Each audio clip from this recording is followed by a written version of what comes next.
Hello guys, welcome back to another video. Today we are going to take a look at Samsung Galaxy A42 5G. As you can see here, I have a brand new sealed box. It arrived a little late because I ordered it from outside of my country. It's finally here, so let's take a look. And as you can see here, we have the version with 128 gigabytes. And it's worth mentioning that this phone only comes in 128 gigabyte storage. The RAM memory, it varies from 4 gigabytes. It has a middle one with 6 gigabytes and it goes up to 8 gigabytes of RAM. So with that being said, let's open the box.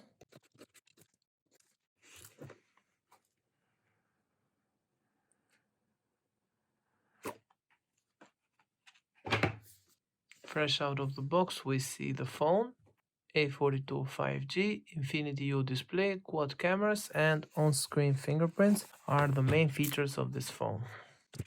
Here we have the standard stuff. Type-C cable, which is Type A on one side and Type-C on the other. Standard earphones from Samsung. And the fast charging brick. Here we have the paperwork, and inside the box they didn't include a case with this phone.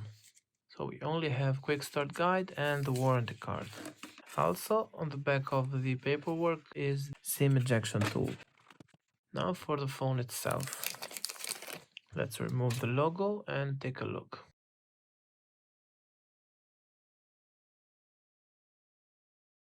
The quad camera setup is here. The LED flashlight. On the right side we have the power button, the volume buttons, while on the bottom we have the Type-C port, headphone jack, speaker and the microphone. On the left side we have the SIM tray and nothing on the top except one microphone, I believe, here.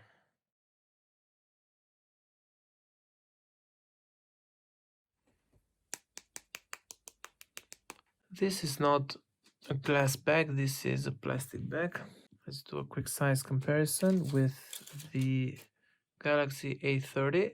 It's just a little bit taller than the A30, and you already know that the A30 has the size of A50, A20 and several other old smartphones from Samsung.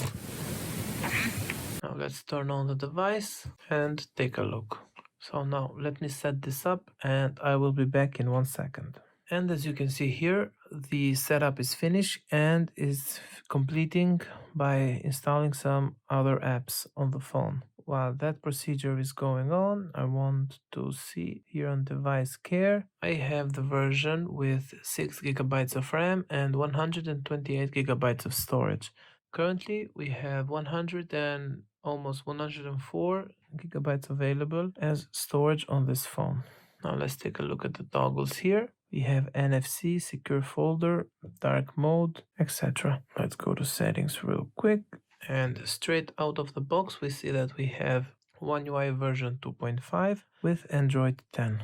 Now I'm going to go here in software update and register the device to check if there is any updates available.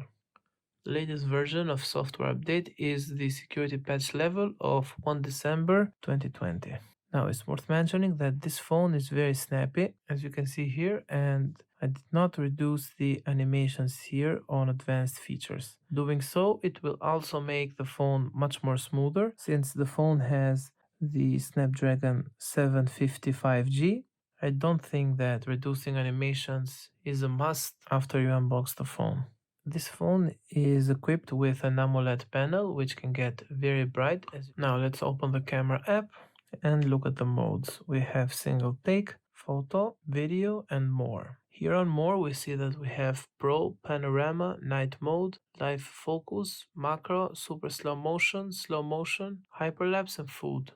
We have the option of Super Steady here, and when we go on settings we see that on the rear video size, so the camera here on the back, it has the maximum resolution of 4K. Here we can record up to 4K with 30 frames per second. We also have the possibility of video stabilization here, but it will be an electric video stabilization. It will be an electronic video stabilization. I will also include on another video on the channel a camera test of this phone. But until now, first impressions are that this phone will be one of the most sold phones of Samsung because it is a very good mid-range considering the specs and the smoothness of the phone.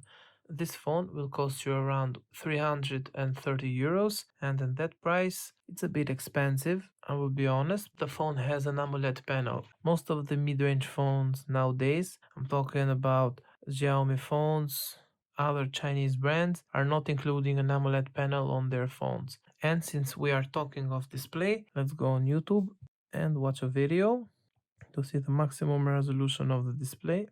And also while we're here, we're gonna test the speaker.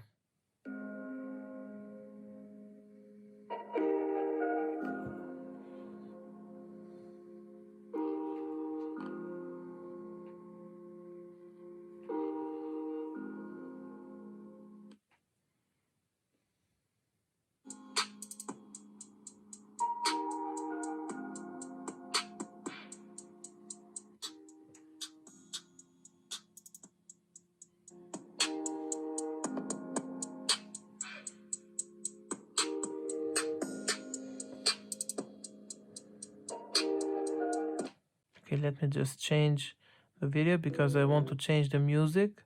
The speaker seems to have more bass than the average Samsungs.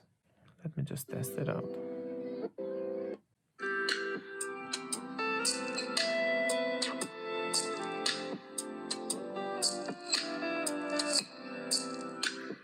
Yeah, it definitely has more bass than other mid-range Samsungs. So the speaker is good. Let me just go here, sounds and vibration.